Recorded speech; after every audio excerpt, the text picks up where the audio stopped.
Before we get started, a quick reminder.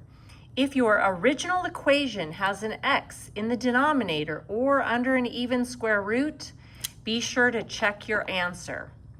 All right, let's start here. I've got a square root. To get rid of a square root, I'm going to square both sides. The square of a square root gets it by itself, and 6 times 6 is 36. But I must check my answer. So if I check my answer, I go back to the original equation, then let's replace the w with 36. The square root of 36 is 6, so I do know the w equals 36. Okay, this next one, I want to get rid of the square root.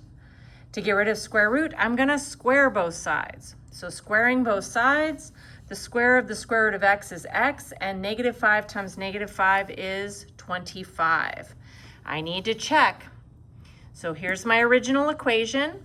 Let's replace the x with 25, and the square root of 25 is 5, not negative 5. So since this is false, this one ends up being no solution. So I'm going to cross that off. No solution. Okay, next one. I'm going to square both sides to get rid of the square root. Negative 3 times negative 3 is 9. Let's check that.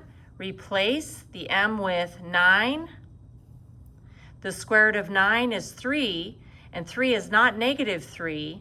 So this is another one where I have to throw that out. And the answer is no real solution. Okay, this one here, get rid of square root.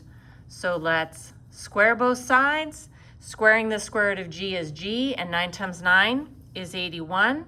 Let's just double check that. So let's put 81 there in for g. And the square root of 81 is 9, and 9 does equal 9. That's true.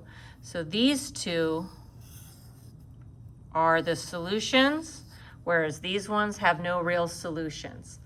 Now there's definitely a shortcut here. If we looked at the original, the square root of a number cannot equal a negative number.